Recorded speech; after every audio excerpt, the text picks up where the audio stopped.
Thanks for tuning in to part 3 of the Moving from JA to USA series. I'm Jillian, and I'm so happy that you clicked on the video so you can get even more information. Now, pause if you have not watched part 1 and 2. You see up here, so yeah, you're gonna click that so you can catch up because we don't want to leave anybody behind in this class, okay? All right, cool. But this video, we're talking about the overall move, the physical move, what it took to actually take up me and my little things, my two little things, and go over to America, Austin, Texas, to be specific. All right, cool. So let's talk about the car because for those who have been watching, on the tired for hear me talk about the car and the car and the car. So let me set some context. Starting with the car, I had a 2021 Mini Cooper Countryman. I love that car.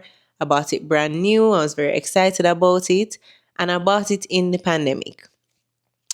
Um, Before I even get to selling it, the question always comes to me where I'm like, so if I could have talked to my past self, would I say, don't buy the car because it took a while to sell it?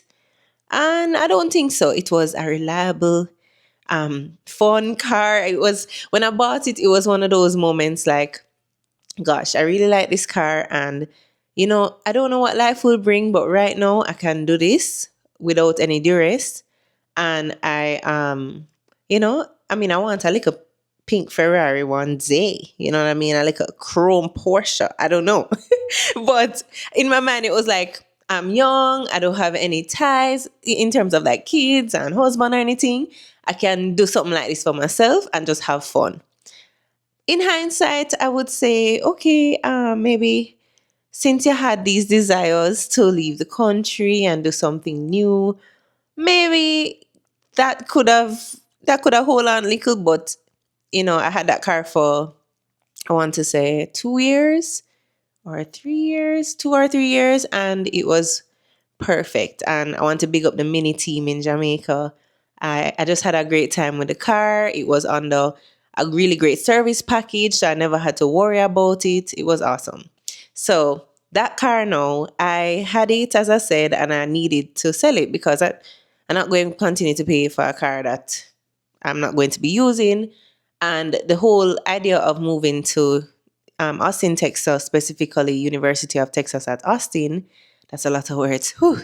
That that specific school provided transportation. So specifically, not a car, not a mini, but there was the school bus. So there was a bus that ran on the actual bus route in the city, and it passed all the major stops within the university. Because the university is like its own little town, and then it would pass the housing provided by the university. So really and truly, I'm good. Like I can get to school. It also passed the supermarket nearest to my university apartment. So it was perfect. And it's free. You just swipe your ID and you're good. So I wasn't thinking about, needing to repurchase a car. I just needed to sell this one and I would be fine in terms of at least during the school period getting around, right? So my goodness. Once I got the acceptance, December 2022, before me even start look about the visa, and I did quite a few things before I started to look about the visa. So I soon tell you about them things. But in terms of the car, I I think yeah, once I hit December 2022, got the acceptance like the 2nd of December, I was like, okay, I forget this car upon a lot or something and I need to get it sold because this is probably one of the things that's going to take the longest for me to offload before I leave. I started to look around. I started to ask people like, hey, do you have any, used car salesmen that you trust or you've worked with that, any car lots or anything like that? And I landed on one recommended by a family friend. It is run by Mr. Sturridge and his team. I'm going to put the name of it here. And it's located in Kingston. So I was able to get it dropped off and everything. I was going to do some traveling though before I actually made the move. And so I was like, you know what? I don't want to be away and then somebody's actually interested in a car and I can't get it sold because me they're aware of it. So at the time, I connect with my dad and I say, Daddy, so I need to do X, Y, and Z. So we say, all right, we need a power of attorney. and we got a power of attorney done, which was its own lengthy process. And you have to go stamp office, tax office, this, that, that. Can let me know if you need those details. I can always send them to you. But yeah, we had to do all the steps to get that power of attorney in place so that if by chance a sale was to come up while I was off the island, my father could execute the sale. Because I was hoping, I was really hoping that, people get them little December money, them little bonus. Oh my gosh, I was so hopeful that people would get them bonus and I buy a new car and then would I buy my car. Like I just had this plan. Well, the plan never goes so. December, nobody. January, nobody. February, nobody. So by the time me put in the visa application, good, February, March, the car still low sale. And I remember I was getting really anxious and I'm like, oh my gosh, why nobody not buying this car? Like, it's a nice car. The mileage is low, whatever. And I just felt so defeated. You see, there's a theme, right? There's a theme of sometimes you just feel down. There's a theme of it don't feel great all the time, especially when you're doing big things. So I remember thinking, Jano Star, nobody not buy that carrier, What me I go do? What me I go do? Come, I'm paying a car loan on it. So what? I going to be over there so I'm paying car loan out here. What me I have to go do? Rent it out? Like I was trying to come up with all these things. And I called my dad one day and I was like, Dad, I don't know what I'm going to do. Jesus. And he's like, you have your plan? Do you have your plan? I say, yes, I have my plan. He's like, all right, we'll make it execute. And I always come back to this because I just really felt like, okay, so much was happening at once because all at the same time, me I try to get the things in place, forget the I-20 me tell you about. But the car not sell them. I don't know. Like it just felt symbolic, like, yo, this not gonna work out. Anyway, around the time when, I think it's so I got the visa interview, get the visa, still don't sell the car. I'm like, Jano, okay, all right. Something I've got go on because by this time school is supposed to start May, right? So if I fast forward from December when I get the power of attorney, put the car on the lot, um, January, February, work on getting all my documents in order. March, get the visa application in, get the date, get the visa. All right, cool. I supposed to leave April so that I can go there and get set up because school start May, like beginning of May. So, I don't really have much time left. Like the clock, clock a strike. Hello, So anyway, um, I remember like the week where I got the visa stuff sorted. By the next week, Mr. Storage call and say, there's a lady interested in your car. She just met in an accident. She's okay. But she walked in to the lot and says she's looking for a Mini Cooper Countryman no older than 2020. No I care that. No I care that. It's like God sent her to buy my car. She was so specific. It was such, like divine timing. Like obviously we wouldn't want nobody getting in an accident. But what are the odds? And she came into that place and asked for that specific car.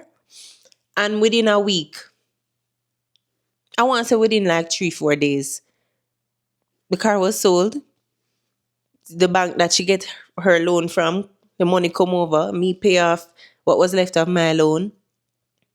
I go tax office and sign over the title to her. And the car was sold. The car was sold. Right? So, I always kind of laugh at myself because just like what I tell you with the visa and watching a lot of negative YouTube videos about people who don't get through, I was also building up this negative thing in my mind like, it's not going to work out. What am I doing? What am I doing? Also just feeling seeing and feeling the true effects of this move right now. Like, it's one thing when it's in theory. It's one thing when it's a bunch of documents. But when you now see the tangible representations of your life leaving or changing or needing to do that, that's when it starts to hit you. Because it's all well and good if right now you sit down and dream and say, yeah man, I could have go to Italy and I could have just go eat some gelato in the evening and I just enjoy my little life. But then when you're actually making the move now, at them time that it start to hit you, because there is a level of grief with any change. There is a level of grief. So, I was grieving, no needing to sell that car. I was grieving things that didn't happen. Like I always wanted to do a road trip with my friend them with that vehicle. It never happened. The pandemic just, whatever, but at the same time, I was still looking forward. So the fact that it got sold means that, okay, great. I'm still moving forward. I'm still getting to do things that I want to do. And it may not look like what I expected, but it's happening. So long story short, on the car was sold. And the car got sold expeditiously when it was the time. And I feel led to say, God's timing is so tricky because you there and I said, hey God, time ago. That's me. That was me the other day. Hey God, time ago, What's happening? What's happening? Because hello, do you see? But he sees and he knows and he's working out everything for you in divine timing. So the car got sold, and like I said, I'll drop the name again of the car lot. Big up Mr. Storage. Mr. Storage, thank you so much for your patience, your focus, your kindness, everything, guiding me even through the power of attorney process. Thank you so much. I really appreciate it. So let's talk about moving. So the good thing is I had, my own home and I had storage and stuff like this. So I wasn't trying to pack up like a rental. It wasn't that case this time around. So I could kind of just have a little more time in terms of sorting through my clothes and whatever other belongings. There were things that I gave away, things that, I realized, oh, it wouldn't be good to store these things. But for the most part, I really tried to find any sort of winter-esque clothes that I had where I could have said, okay, this is going to be needed because it's gonna get colder sometimes. My little Walmart hoodie, them like nothing, them they couldn't really serve me, but that's what I had. And then anything that I felt I could wear to school. So it's a business school. I know there were days when we needed to look more formal. So actually, a lot of my work stuff, I repurposed them and carried them. I packed, I think it was two check bags, one carry on, one personal item. And I have to say thank you to my best friend, Jeline Messam. Thank you to my mom. Oh gosh, without them, I probably still lie down there beside the suitcase them just to say, oh, I'm sure I can drop in a clip. Hopefully I find it. But if I can show you guys what that looked like. Because there was a point when I was doing it and I was like, what am I doing? This no make no sense. This no make no sense. We really gonna go this new place that I've never lived or anything. I've never spent that long of a time there. I've only visited at that point once and then just before I went again. So it's really not like I know this place like the back of my hand or nothing. But I was just really big on, okay, carry what you have. You don't have a whole heap of money at the time for just go and, repurchase a wardrobe or whatever. The same clothes where you have at Jamaica, carry them.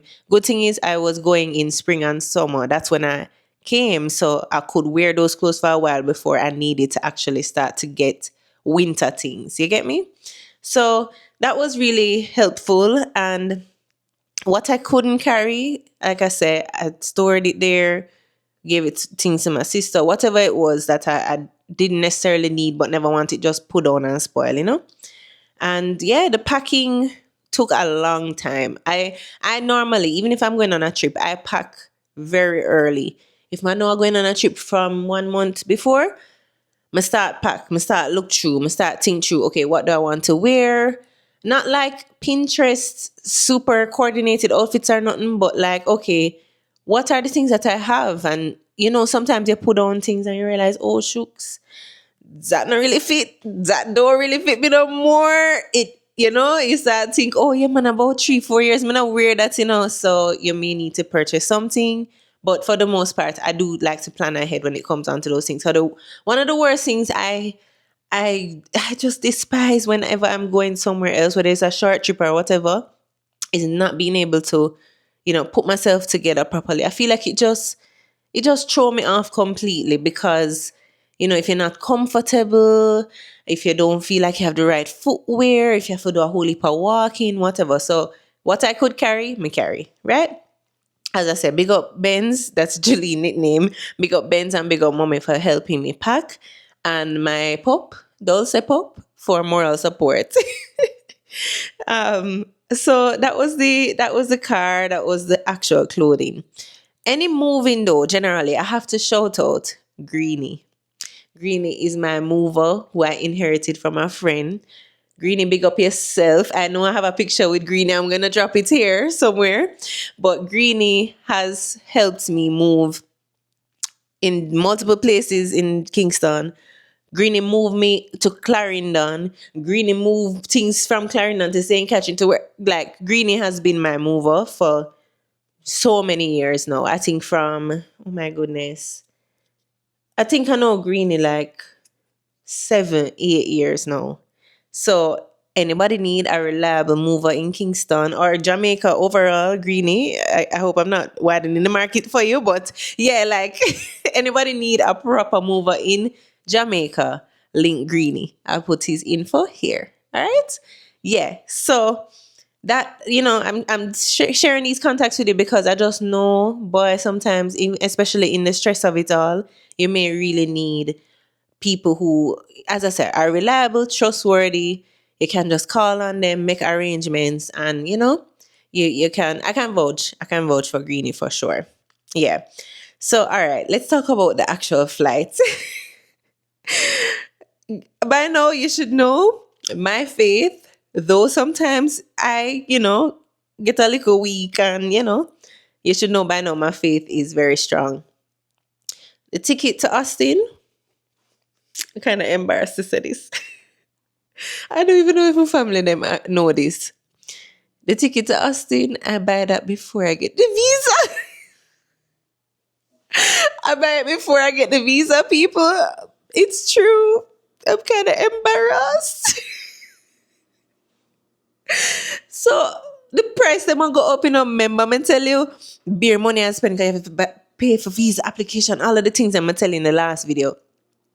And the plane tickets I go up, and me I try go April, Easter time or whatever, or it was like mid-April, so I could get like at least a good 2 weeks before school start. And me I say, yo, I can't. I make this ticket go so, so me I buy the ticket, and I don't. Hold on, remind myself, Jill. I don't think I bought a refundable ticket. You may call it delusion. I'm gonna call it faith because oh, me I buy the ticket. Oh, me I buy the plane ticket. I'm gonna get the visa yet. Oh, me I buy the one-way plane ticket. I'm gonna get the visa yet. But I had faith that things would work out somehow. So I buy the ticket from about, I think I bought it in February again, during that same time when me I deal with multiple things at once. I buy the plane ticket. I did. American Airlines flight, whatever, whatever. I buy it. I bought it. One way. Yeah, I buy it because I was like, yo, I'm not pay. And I think at the time I paid like 600 and something dollar for that one-way ticket. And it was a very rare flight. Them don't even have it no more. American Airlines was doing a straight flight, from Montego Bay to Austin. I not have to connect no way. Baltimore, Miami, no way. I go straight. And then I remember how it go. Them did, I think they reached out to me via email. Something did I needed to shift the date slightly because the date on my I-20 did change. So I needed to change the date of the flight. And when I called them to change the date, a man say, oh, we can upgrade you to business class, no extra cost. So look for reward. Look for, I mean, the food was crackers and whatever. So it wasn't even. But the bigger seat was nice and being able to, be extra comfortable on this quite an emotional flight. But point is, I buy the ticket before I get the visa, but I get the visa, so I go up on the plane and, So, as I said, it was from Mobe, me and my family, We really, come from Kingston, and then I expanded out. So when I live on the North Coast, so my mom and my dad, very grateful. The night before my flight, we say, we're gonna drive down. We're gonna drive down to Mobay, and I booked an Airbnb because me I said I don't want to drive down on the day. Anything can happen. Anything can play. Any card can play. So let us, you know, make that journey and head to Mobay so I can take this flight. And I so here was the timing of it. My last day at that workplace I told you about was the Friday. I drop off them laptop and them everything. And that evening, my parents and I drove down to Mobay. So, I tell my siblings bye.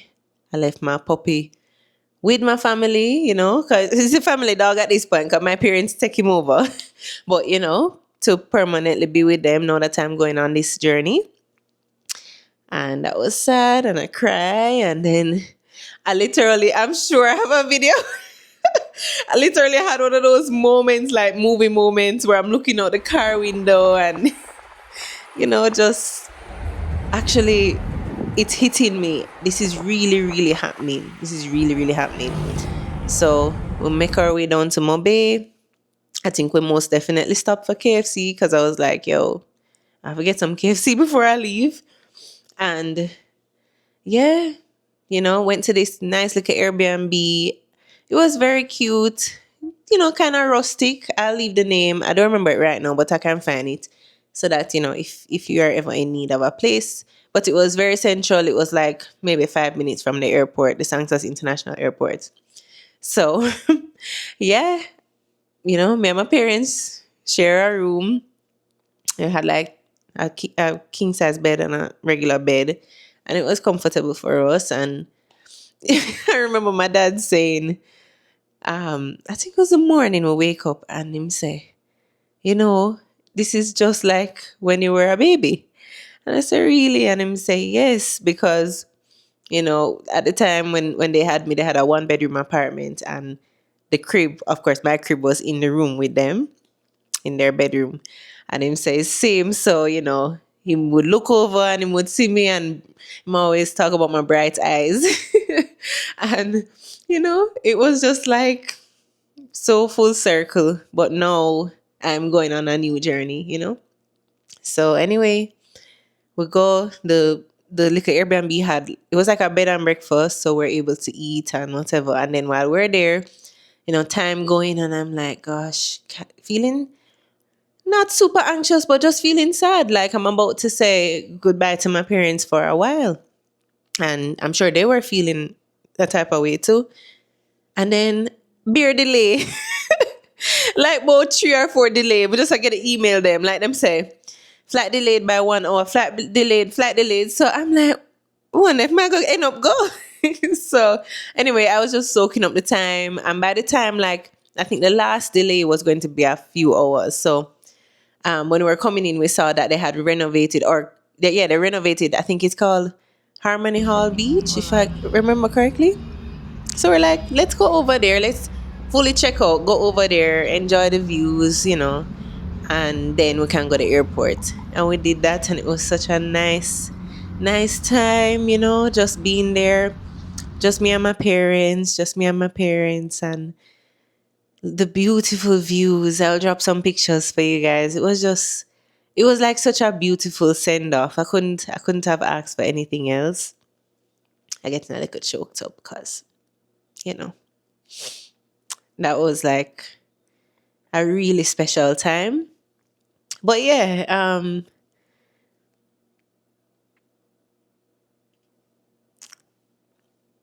it just meant so much to be going on this journey and have the support of my parents, the love from my mom, the cheering from my dad. So even when I was there and you're dealing with all the changes that come with a move like that, I just always look back to that day. So yeah, you know, and I'm sharing fully the experience because um like I said, I think sometimes people give you like the surface level information, but there's a lot to this journey. There's a lot to this journey. So we had a good time out there. We take pictures and like I said, it was so nice to just be there with the both of them. Um, and then after that, we're headed to Santos International Airport, and my parents hugged me and kissed me and Safe travel. sent me off. And going to the airport, and you seeing all the Jamaican branded items and stuff, and I've left many times, travel all the time, often by myself, always adventurous and doing these things. But this time was very different. So as I was walking through, you get a wave of different emotions: excitement, fear, sadness, all the things. And as I was passing, I believe it was a Sun Island booth, which full circle, because years ago I did do a Sun Island ad, which was, it's so funny how those things go. But anyway, I was passing and I saw a shirt that said Good Vibes Jamaica. And I was like, okay. So anyway, I bought the shirt and said, all right, this is going to be my reminder. And you're doing this, you're doing this, you're doing this. It was an idea, and now you're actually doing it. But like I said, once you start to see the tangible representation of what you're actually doing, it really hit home. So I got on that flight. It just so happened that one of my family friends was also gonna be on that flight. So I was able to meet him in the airport and have company. We didn't get to sit together on the flight, but just to have someone who is very dear to me on the plane with me, like, it made a difference. And I remember just looking through the window, looking back at Jamaica, as I would have done many times before, but with a different level of, wow, I'm leaving my home. I'm leaving my home. Because normally when I'm leaving, if you can relate, it's like I'm excited about where I'm going. But this time I just remember looking through the window and saying, like, okay, I really do this. You really do it. You do it. You do it. You do it. You do it. You do it. Like it's, you know, just wow. So, maybe about, I think it's 4 hours flight. It was, as I said, such a nice direct flight. They don't even have it anymore. Touchdown in Austin. And Austin Airport and Austin TSA, Austin Immigration is some of the nicest people I've ever met. Like, may I tell you, let me tell you all them TSA, babe. And this is when of course, when you're leaving, but just to give you an example, Austin TSA, them ask you, do you want some help with your bag? Lift up your bag for you. Nobody now shout after you. Or none of them something there. Like some of the other states, it's not like that. And I've consistently seen that. So similarly, when I landed and I got through immigration, pleasant. I had all my documents. As I say, I always walk with all of your documents. And as I say, your visa, your passport, that is none without your I-20 for this specific F1 visa. So did all of that. And, I had family and friends who were in Austin because up, greet, everything, go eat food, real Jamaican style. So, you know, like I say, it's not easy, and I'm sharing the full experience with you because I want you to know before you go on this journey what it really takes. But in all, I'm happy I made the journey, and I'm still on the journey. I'm happy I made the effort. I'm happy I tried, because this experience, I could have just brush it off and brush off the idea and never had it. You know what I mean? So yeah, I mean, let me check back my notes. Come day a ball and all sort of something. um, yeah. So that was how everything went in terms of selling the car, packing, you know, any moving needs, which I didn't have too much, but of course sharing that contact with you. And then the one-way flight from Jamaica to Austin. I want to talk about the entry as an international student because my experience, once again, is different. And I have witnessed other experiences in terms of how you are treated as an international student. Depending on which state you land in and which city you land in, if they are not so familiar with international students, like a lot of students don't use that location to enter the country, they may, what's the word? They may be more critical. Depending on the city you land in, the state you land in, they may not be as familiar with the F1 visa. And even if they are, they just may have a different approach. So, like I said, when I landed in Austin, I feel like it was very smooth sailing. I was able to talk through, once again, represent myself accurately. Don't over answer, don't overshare, only answer what is asked. But I had all my documents to support me entering the country on this visa, right?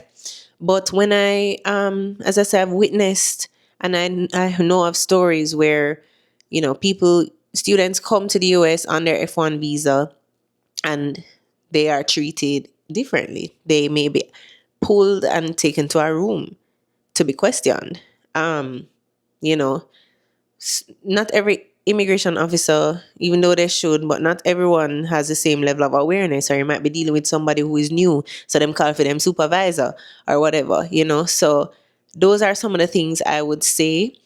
The best thing you can do is, as best as you can, stay calm.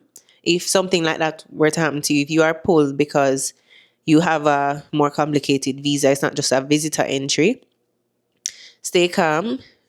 Once you are legal, you have done nothing wrong, you have all your documents, you are able to represent yourself and say, this is why I'm here. Here are my documents. Here is where I'm going. This is the school I'm going to attend. Those pieces of information will be very important. The other thing is your school, depending on where you're going. Like mine, they have an international students and scholar service office, right? And that office, they have like an emergency contact in the event something like this happens. I think this says a designated officer or something like that. But there's a contact number. So I had all that information in the event that for whatever reason, this person is like, 1 plus 1 does not equal 2 in your case for whatever reason. We can, call upon whatever. And you just never know. But you always want to be doing it by the book so you can have all the information to back you. And then of course your school is who is working with you to get you here, right? Remember the whole I-20 situation? So you want to have contacts on hand if necessary. But like I say, stay calm. Know that you are doing something that is going to help you. Know that you are doing it the right way and just have all the information you need. Now, of course, I am not an immigration lawyer or officer or anything. I am not an expert. I'm just sharing my experience with you. But of course, if you need to seek advising, you know what to do, right? But I'm telling you, I'm so grateful that my experience was one of calm and serenity, and the place never pack up, and it was just like, okay, welcome. And even the officer I dealt with, he was so kind. He was like, all the best at school, and I was like, thank you. So that was good, because as I said, I've witnessed other scenarios that never go so smooth. So yeah, I'm grateful that it went that way.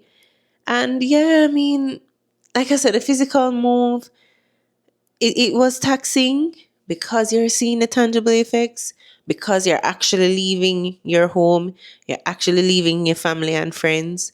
I would also say that the changes around how easy it was to see family and friends started to really become clear. Like, obviously, we know that, right? We know that, You live in the country, you're not going to see them. But just remember, it is not like when you go on your little trip for your 2 weeks or your 3 weeks, for your little vacation, you have to start to consider that, hey, there will be some level of grief, there will be change, and some of the things that you overlooked, like being able to go visit your people them on a Sunday and eat out them Sunday dinner, those things that actually became so much a part of your routine without you even realizing, you're going to miss them. But you're on the journey and you're going towards something that is going to help you and them in the future. And that's why you're doing it. So thank you so much for tuning into part 3. I know this one had a bit of waterworks, but I am just sharing with you the true journey that I've been on, and I hope it's helpful for you. Of course, feel free to leave your feedback with me. Let me know if this was helpful. Let me know if there's anything specific you want me to touch on for the last part, where we'll be talking about me getting acclimatized, getting acclimated to Austin and all the things around actually setting up myself here. So thank you so much. Good vibes, and we'll talk soon.